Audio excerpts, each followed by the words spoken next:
सलाम, आदाब, नमस्कार। मैं अरशद दीवान, आप देख रहे हैं न्यूज़ भारत। बिहार का चुनावी माहौल अपने चरम पे और किस तरह का माहौल और कैसा माहौल आप लोग अच्छी तरह देख रहे हैं और समझ रहे हैं।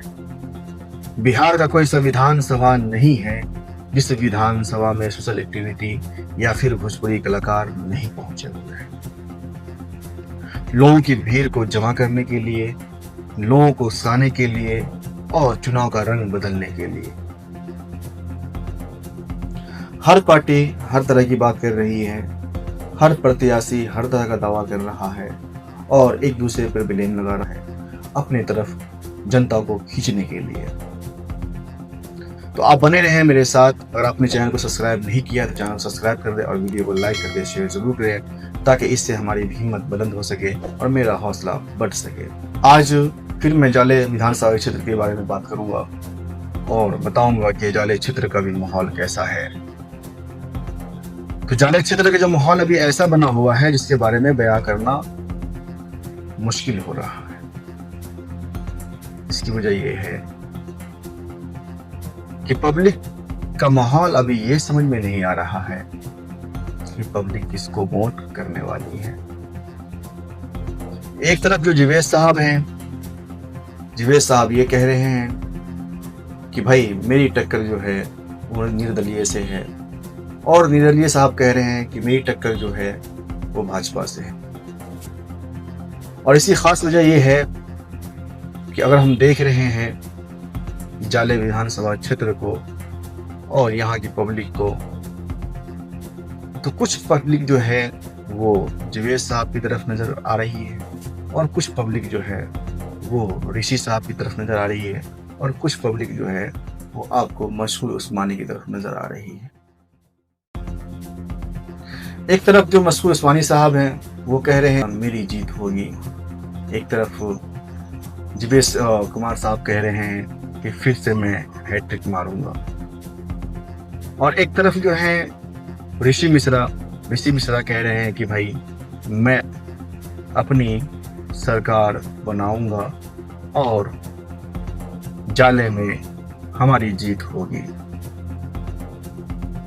ये कहां तक सही है कहां तक गलत है इसके बारे में मैं पुष्टि नहीं कर सकता।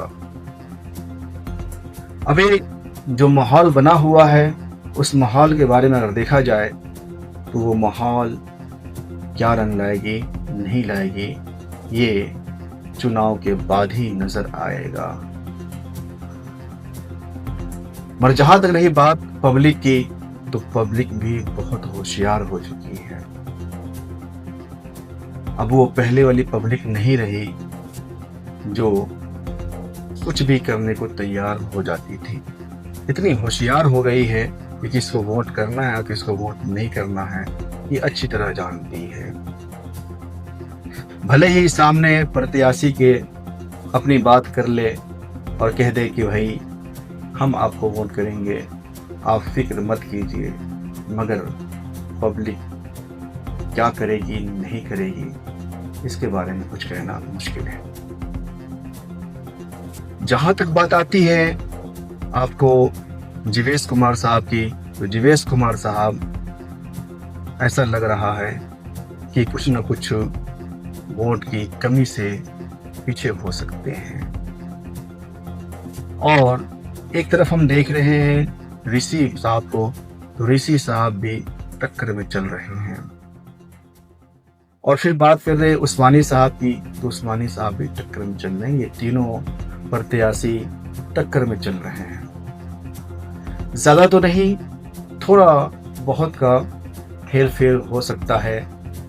अभी जो मैंने पूरे जाले की बात की है तो उस जाले में हम देख रहे हैं जो वोट है वो समझिए कि आपको ज़्यादातर वोट ऋषि साहब की तरफ जाना मुनासिब समझ रहा है। इस तीनों प्रत्याशी में से अभी जो मामला बना हुआ है वो एक अजब मामला बना हुआ है।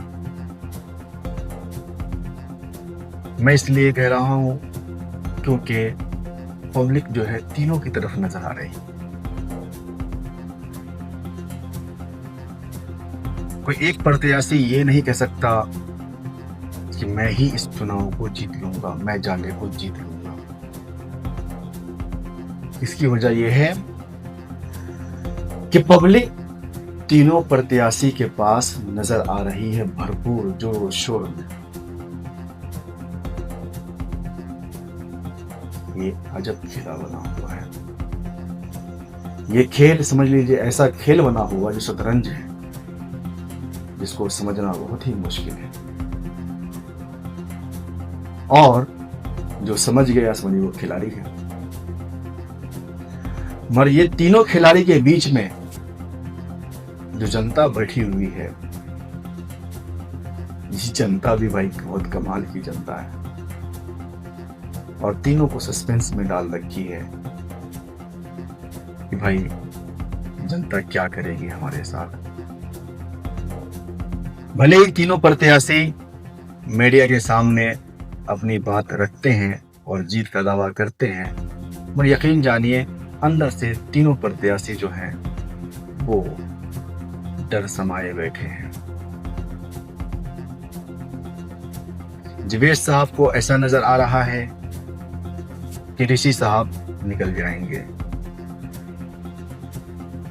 और ऋषि साहब को ऐसा लग रहा है कि जिवेश साहब निकल जाएंगे और मसरूर उस्मानी साहब को ऐसा लग रहा है कि जिवेश साहब निकल जाएंगे। मगर इस तीनों में से कौन निकलेंगे, पब्लिक किसको अपने सर पे बैठाएगी, इसका कहना बहुत ही मुश्किल है। इसकी वजह यह है कि तीनों प्रत्याशी के पास पब्लिक भरपूर रहती है, जनता भरपूर रहती है। जो जनता आपको बीजेपी की तरफ नजर आती है यानी जिवेश साहब की तरफ नजर आती है, वो जनता मसरूर की तरफ नजर आती है, और जो मसरूर की तरफ नजर आती है वो आपको ऋषि साहब की तरफ भी नजर आती है। तो आप इससे अंदाजा लगा सकते हैं कि पब्लिक क्या रंग दिखा सकती है, पब्लिक क्या करेगी, ये कहना बहुत ही मुश्किल है।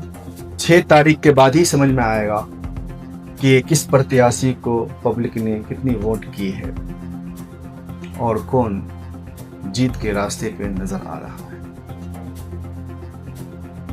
क्योंकि पब्लिक जो है वो तीनों प्रत्याशी के पास भरपूर नजर आ रही है, इसमें कोई शक की बात नहीं है। ये खेल बहुत ही गजब का खेल हो चुका है। खेलों में से, सारे खेलों में से केवल एक खेल जो है जिसे हम कहते हैं शतरंज, ये शतरंज का खेल बन चुका है। इसका अंदाजा लगाना बहुत ही मुश्किल हो रहा है। इसकी वजह यह है कि पब्लिक जो है कोई एक प्रत्याशी के पास नजर नहीं आ रही। पब्लिक तीनों प्रत्याशी के पास भरपूर नजर आ रही है और हर प्रत्याशी से पब्लिक अपना दावा कर रही है कि हम आपको वोट करेंगे। और पब्लिक किसको वोट करेगी ये भी समझना बहुत ही मुश्किल है। जय हिंद, जय भारत, आदाब।